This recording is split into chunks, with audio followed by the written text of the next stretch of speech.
नमस्कार बंधुरा मामन्स किचेने आपनादेरके स्वागत जानाई।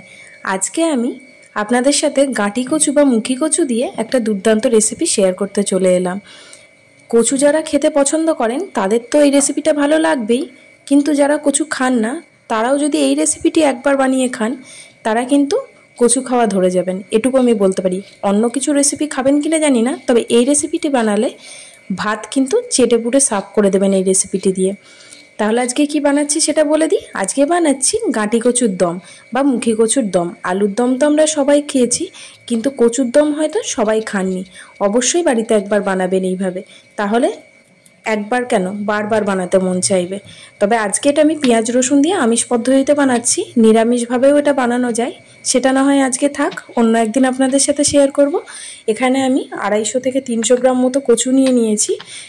ছোট সাইজটাই নিয়েছি, খুব একটা বড় নিইনি। কচুগুলোকে প্রথমেই খুব ভালো করে ছাড়িয়ে নিয়ে দু পিস করে নিচ্ছি। আপনারা চাইলে কিন্তু গোটা গোটাও রাখতে পারেন। এখানে আমি দুরকমভাবে কচুটা ছাড়িয়ে দেখালাম।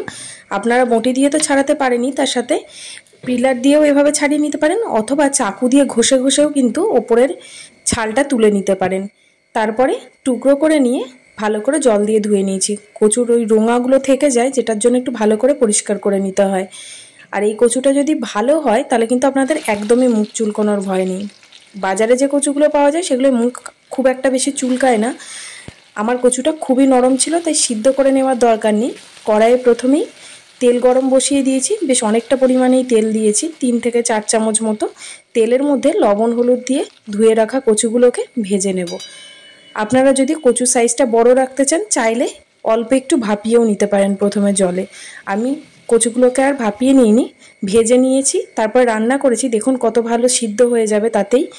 কচুগুলোকে মিনিট 5 ধরে মিডিয়াম টু হাই ফ্লেমে ভেজে নিয়েছি। এর থেকে বেশি ভাজার প্রয়োজন নেই, ভেজে তুলে নিলাম। এবার চলুন মশলাটা বানিয়ে নিই। মশলা বানানোর জন্য 4 থেকে 5 টুকরো আদা আর 3-4 কোয়া রসুন দিয়েছি, আর খুব সামান্য পরিমাণে জিরে আর গোটা ধনে দিয়েছি। আমি এখানে বাটা মশলাই ব্যবহার করছি, আপনারা চাইলে অনায়াসে গুঁড়ো মশলা ব্যবহার করতেই পারেন। আমার বাড়িতে আসলে গুঁড়ো মশলার থেকে বাটা মশলাটারই চল বেশি, সেই জন্য আমি সব রান্নাতে একটু মশলা বেটেই দিই। মশলাটা তৈরি হয়ে গেছে। এদিকে কড়াইয়ের ওই তেলের মধ্যেই, আমি কিন্তু তেল সরিয়ে রাখিনি, ওই তেলটাতেই রান্না করছি। একটা তেজপাতা, একটু গোটা জিরে আর গোটা গরম মশলা ফোড়ন দিয়ে দিলাম।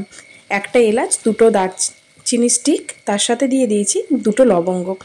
ফোড়নটা একটু ভেজে নিয়ে একটা মিডিয়াম সাইজের পেঁয়াজ কেটে রেখেছিলাম, পেঁয়াজটা দিয়ে দিলাম, আর সামান্য পরিমাণে একটু লবণ দিয়ে ভেজে নিচ্ছি, পেঁয়াজটা যাতে খুব তাড়াতাড়ি নরম হয়ে যায়। মিনিট 3-4 মতো নাড়াচাড়া করে নিয়ে বেটে রেখেছিলাম যে মশলাটা, সেই মশলাটা দিয়ে দিলাম।